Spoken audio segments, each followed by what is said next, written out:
নওজোয়ান যুবক, হতে পারে আজকের রাত্রটাই তোমার জীবনের শেষ রাত্র হতে পারে।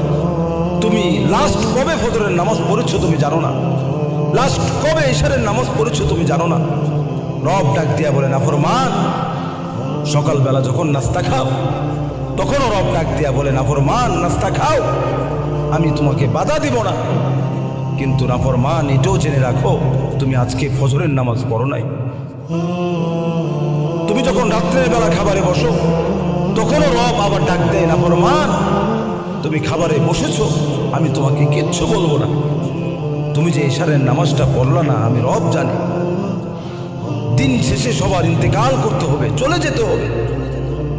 আজকে যুবকের চিন্তা, আমি কিভাবে ইটালি যাব, কিভাবে ইউরোপে যাব, কিভাবে আমার ভবিষ্যৎ ভালো হবে, এই চিন্তায় প্রত্যেকটা নওজোয়ান বিবেক অস্থির হয়ে গিয়েছে। অথচ নওজোয়ান বাপ, তুমি এটাই জেনে রাখো তোমার শেষ ভবিষ্যতেই হচ্ছে মৃত্যু, তোমার শেষ ভবিষ্যতেই হচ্ছে কবর।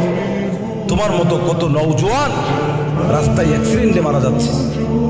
আপনারা জানেন, তথাকথিত কয়েকদিন আগের ঘটনা, মাওয়া এক্সপ্রেস হাইওয়ে রোডে, যেখানে টুল প্লাজা, যেখানে মানুষের নিরাপত্তা, একটা গাড়ির নিরাপত্তা, সেখানেও নওজোয়ান যুবক, এই যে প্রাইভেট কারের মানুষগুলো মারা গেল, এই যে বাইকের মানুষগুলি মারা গেল, 30 সেকেন্ড আগেও জানতো না তারা ইন্তেকাল করবে। 30 সেকেন্ড আগেও বাইকের ওই লোকটা জানতো না সে স্ত্রী হারা হয়ে যাবে। 30 সেকেন্ড আগেও জানতো না তার সন্তান হারা সে হয়ে যাবে। নওজোয়ান যুবক, যে মুহূর্তে তোমার ইন্তেকাল হতে পারে, এই কথাই রব বলেছেন, ইযা জা আজালুহুম লা ইস্তাখিরুনা সাআ ওয়া লা ইস্তাকদিমুন।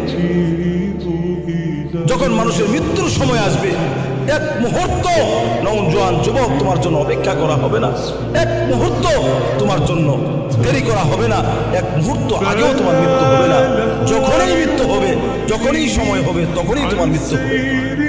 এই জন্য যুবকদেরকে আমি বলবো, নওজোয়ান যুবক, নওজোয়ান বাপ, তোমার এই টাকা পয়সা অর্থ সম্পদ তখনই সাকসেসফুল হবে যখন আগামীকালকে থেকে তোমার নামাজ শুরু হয়ে যাবে। আগামীকাল থেকে যখন যুবক তোমাকে মসজিদে পাওয়া যাবে, আল্লাহি আল্লাহর কসম, এই মাহফিল, এই টাকা পয়সা, এত সুন্দর আয়োজন তখনই সাকসেসফুল হবে। কথা কোন ঠিক কিনা? এই কথাই রব বলে। আজকে দুনিয়াতে যার বাড়ি আছে, গাড়ি আছে, টাকা আছে, অর্থ আছে, সম্পদ আছে, সেই সাকসেস, এটাই আমরা মনে করি। অথচ রব বলেন এটার নাম কামিয়াবি না, এটার নাম সফলতা না। সফলতার কথা তো রব বলেন।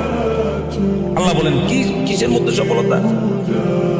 قد أفلح من تزكى